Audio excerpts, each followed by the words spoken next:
Smart এক্সেলের চ্যানেলের পক্ষ থেকে আপনাকে স্বাগতম। আজকে আমি নতুনদের নিয়ে একটি নতুন যাত্রা শুরু করব, অর্থাৎ একদম শুরু থেকে আমি স্টার্ট করব, যেখানে যাদের বেসিক খুবই দুর্বল তারা যেন সহজেই এক্সেলে ধীরে ধীরে এক্সপার্ট হতে পারে। তো দেরি না করে আমরা আজকের ভিডিওটা শুরু করি। প্রথমেই আমি যে কাজটা করব সেটা হচ্ছে আমি একটা এক্সেল ওয়ার্কবুক ওপেন করব। সেই জন্য আমাকে কী করতে হবে, রাইট ক্লিক করে নিউ, দেন আমাকে মাইক্রোসফট এক্সেল ওয়ার্কশিট এখানে ক্লিক করতে হবে। ক্লিক করার সাথে সাথে দেখেন এখানে একটা ওয়ার্কবুক ক্রিয়েট হয়েছে। আমি এই ওয়ার্কবুকে যে কোনো একটা নাম দিতে পারি। যদি আমি দেই টিউটোরিয়াল 1,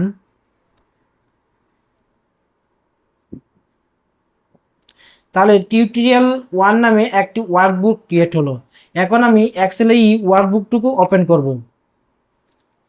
ওপেন করার পরে দেখেন এখানে একটি ওয়ার্কশিট ওপেন হয়েছে এবং এই ওয়ার্কশিটের নেমটা হচ্ছে শিট 1। আপনি যদি দেখেন এখানে শিট 1, এটা হচ্ছে একটি নিউ ওয়ার্কশিট। এবং আমি যদি আর মাল্টিপল ওয়ার্কশিট ওপেন করতে চাই তাহলে দেখেন এটা রাইট হ্যান্ডে একটি প্লাস আইকন রয়েছে। এই প্লাস আইকনে যদি আপনি ক্লিক করেন তাহলে নতুন আরেকটি শিট 2 নামে নতুন আরেকটি ওয়ার্কশিট ক্রিয়েট হয়েছে। আপনি যদি এভাবে আরেকটি প্লাস চিহ্নতে ক্লিক করেন তাহলে শিট 3 নামে আরেকটি ওয়ার্কশিট ওপেন হয়েছে। তাহলে এইভাবে আমি নতুন ওয়ার্কশিট জেনারেট করতে পারি। এখন এই ওয়ার্কশিটের এগেইনস্টে দেখেন কতগুলো বক্স রয়েছে। এই বক্সগুলোকে বলা হয় সেল। এবং এখানে দেখেন রয়েছে 1, 2, 3, এগুলোকে বলা হয়, মানে লেফট হ্যান্ড সাইডে 1, 2, 3 হরিজন্টালি, এটাকে বলা হয় রো। এবং এখানে ভার্টিক্যালি রয়েছে এ, বি, সি, ডি, এগুলোকে বলা হয় কলাম। তাহলে আমার এই বক্স বা ওয়ার্কশিটটি কলাম এবং রো নিয়ে গঠিত। আমি যদি এই সেলটিতে সিলেক্ট করি, এই সেলটি হচ্ছে, আমি যদি বলি কলাম, কলাম হচ্ছে এ, রো হচ্ছে 1, তার মানে এই সেলটি হচ্ছে A1। আপনি বাম পাশে খেয়াল করেন A1, এই A1 হচ্ছে এর কলাম নাম্বার হচ্ছে এ এবং রো নাম্বার হচ্ছে 1, সেই জন্য এটাকে বলা হচ্ছে A1। আমি যদি এই সেলটি সিলেক্ট করি, এই সেলটি হচ্ছে কি কলাম বি, রো 6, তার মানে কি এই সেলটির নাম হচ্ছে B6।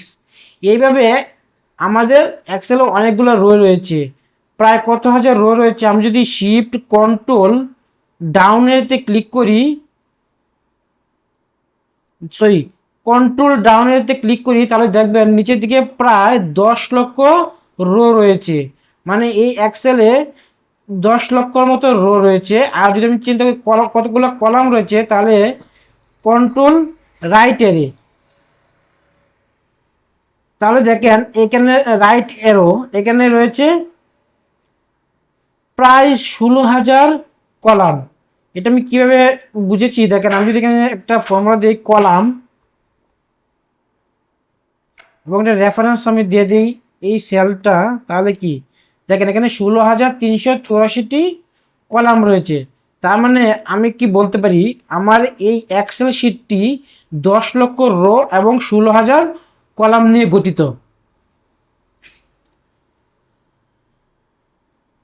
তাহলে আমরা এটা বুঝে গেলাম যে আসলে এক্সেল শিটটি কীভাবে গঠিত। এখন দেখেন এই যে শিট 1, এই শিট 1 থেকে আমি যদি রাইট ক্লিক করি তাহলে দেখেন এখানে ট্যাব কালার, অর্থাৎ আমি এই শিট 1-এর যে ট্যাবটি আছে এই ট্যাবটিকে আমি কালার করতে পারবো। সেক্ষেত্রে আমি রাইট ক্লিক করে ট্যাব কালার, আমি যদি ব্ল্যাক কালার দেই তাহলে দেখেন এই শিটটা ব্ল্যাক কালার হয়ে গেল। আমি যদি এটাকে রেড কালার দেই তাহলে এটা কি রেড কালার হয়ে গেল। আর আমি যদি এই শিটটির নেম চেঞ্জ করতে চাই তাহলে আমি এখানে রাইট ক্লিক করে রিনেম দিয়ে আমি যদি বলি টিউটোরিয়াল 1,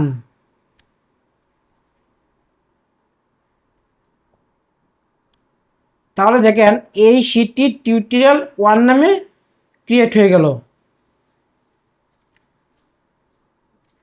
তাহলে আমি রিনেমও করতে পারলাম এবং কি কালার চেঞ্জ করতে পারলাম। এইভাবে আপনি প্রত্যেকটা শিটে কালার বিভিন্ন বিভিন্ন কালার আপনি ইচ্ছা করলে ইউজ করতে পারেন।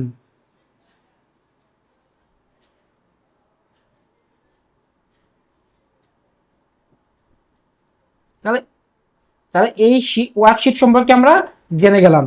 এখন আমরা দেখব এখানে কতগুলো রিবন রয়েছে। দেখেন file, home, insert, draw, page লাউট।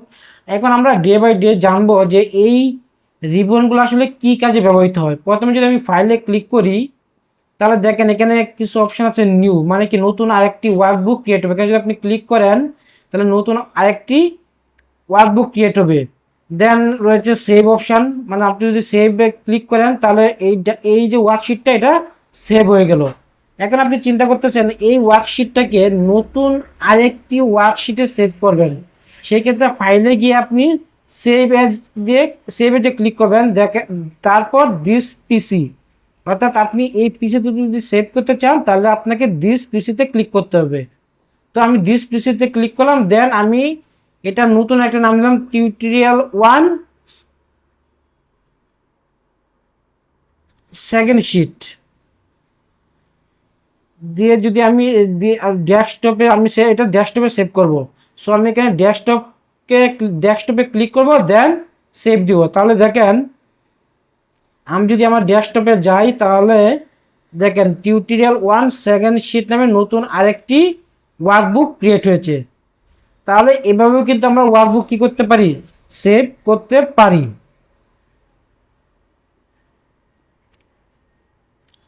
দেন হোম ট্যাবের ভিতরে কি রয়েছে, প্রথমে যদি আমি যাই ফন্ট অপশান, ফন্ট অপশান দিয়ে আসলে কী করা হয়, তো আমরা দেখি ফন্ট অপশান দিয়ে কী করা হয়। আমি এখানে একটা টেক্সট লিখব টিউটোরিয়াল 1,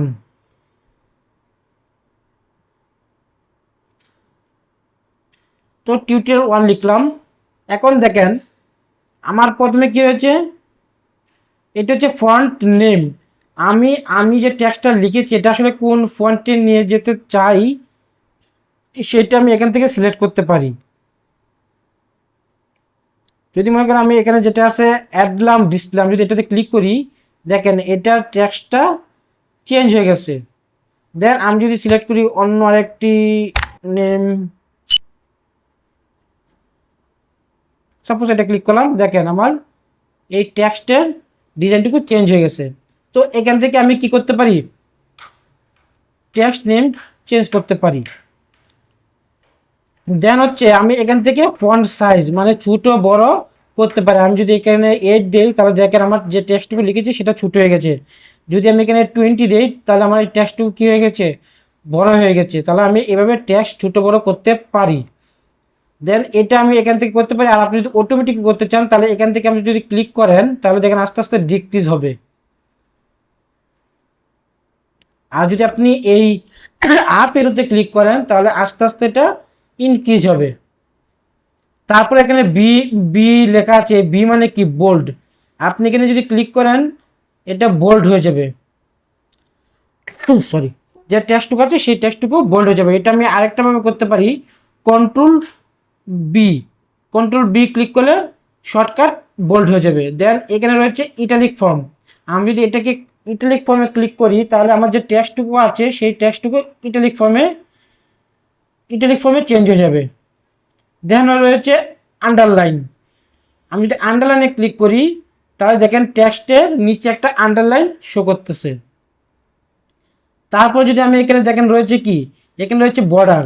এখন আমি এখানে মাল্টিপল বর্ডার রয়েছে, আমি কোন বর্ডারটা আসলে ইউজ করবো। এখানে যেটা রয়েছে প্রথমে বটম বর্ডার, আমি যদি এটাতে ক্লিক করি তাহলে বটমের বর্ডারটুকু পূরণ হয়েছে। এখন যদি আমি অন্য কোথাও অল বর্ডার ক্লিক করি তাহলে এই সেলের প্রত্যেক সাইডে বর্ডার ক্রিয়েট হয়ে যাবে। দেখেন আমি এটা যদি এখানে নিয়ে আসি তাহলে বুঝতে আপনার সুবিধা হবে যে আপনার অল সাইডেই বর্ডার ক্রিয়েট হয়েছে। আবার আমি যদি চিন্তা করি থিক আউটসাইড বর্ডার, শুধু আউটসাইডে বর্ডারটা থিক হবে সেটা আমি এখানে ক্লিক করতে পারি। আবার আপনি যদি কাস্টম বর্ডার ক্রিয়েট করতে চান তাহলে মোর বর্ডার নামে একটা অপশন রয়েছে, সেই মোর বর্ডারে গিয়ে আপনি ইচ্ছা করলে কাস্টম বর্ডার ক্রিয়েট করতে পারবেন। এটা আপনারা নিজেরা প্র্যাকটিস করবেন এবং প্র্যাকটিস করতে করতে আপনারা এই বর্ডার সম্পর্কে টোটাল আইডিয়া গেইন হয়ে যাবে। তো এটা আমি আর অন্য কিছু দেখালাম না, আপনারা বর্ডারের যে অপশানটুকু আছে সবগুলো অপশান আস্তে আস্তে চেক করে দেখেন। দেন রয়েছে থিম কালার। এই থিম কালার মানে কি? এটি থিম কালার মানে হচ্ছে আমার যে সেলটা রয়েছে, এই সেলটাকে যদি আমি কোনো কালার করতে চাই সেক্ষেত্রে আমাকে থিম কালার ইউজ করতে হবে। দেন আমি এই সেলটা ব্যাকগ্রাউন্ড গ্রিন করব, তাহলে আমি এখানে গিয়ে এই গ্রিন কালার যেটা রয়েছে, গ্রিন কালার যদি আমি সিলেক্ট করি তাহলে দেখেন আমার সেলের ব্যাকগ্রাউন্ডটা কী হয়ে রয়েছে, গ্রিন হয়ে রয়েছে। তাহলে এভাবে আমি কি করতে পারি, সেলের ব্যাকগ্রাউন্ড চেঞ্জ করতে পারি। দেন হচ্ছে ফন্ট কালার, মানে কি আমি যে ফন্টটা লিখেছি টেস্ট টিউটোরিয়াল 01, এটার ফন্ট চেঞ্জ করব। ফন্ট যদি আমি মনে করেন যে আমি এখানে সাদা কালার রাখতে চাই, তাহলে আমি এখানে যদি সাদা কালার সিলেক্ট করে দেই তাহলে এই টেক্সটের ফন্ট কালার চেঞ্জ হয়ে গেছে, মানে সাদা হয়ে যাবে। সরি। তো আশা করি আপনারা ফন্টের যে অপশানগুলো রয়েছে এই ফন্টের অপশানগুলো ক্লিয়ারলি বুঝতে পেরেছেন। তো আজকের ভিডিও আমি এই পর্যন্তই। আপনারা আশা করি যে কিভাবে একটি নতুন ওয়ার্কবুক ওপেন করতে হয়, দেন কিভাবে ওয়ার্কশিট ক্রিয়েট করতে হয়, দেন কিভাবে font colour, font size, font name change করতে হয়, এই সম্পর্কে আপনাদের একটা আইডিয়া জেনারেট হয়েছে। যদি আপনাদের এই ভিডিওটি ভালো লেগে থাকে তাহলে অবশ্যই লাইক অ্যান্ড কমেন্ট করতে ভুলবেন না, এবং অবশ্যই সাবস্ক্রাইব করে দিন। এবং আরও ভিডিও পেতে আপনারা এই চ্যানেলের সাথেই থাকুন। আমি ডে বাই ডে আরও অ্যাডভান্সের দিকে যাব। আমি প্রথমে বেসিকের যে অপশানগুলো রয়েছে সেই বেসিকের অপশানগুলো শেষ করব, দেন আমরা ফর্মুলাগুলো বেসিক ফর্মুলা দেখব, অ্যাডভান্স ফর্মুলা দেখব, দেন পিভট টেবল দেখব, পাওয়ার কোয়েরি দেখব, এবং আস্তে আস্তে আমরা আরও অনেক কিছু জানবো। তো আপনারা অবশ্যই আমার চ্যানেলের সাথে থাকবেন। থ্যাংক ইউ সবাইকে।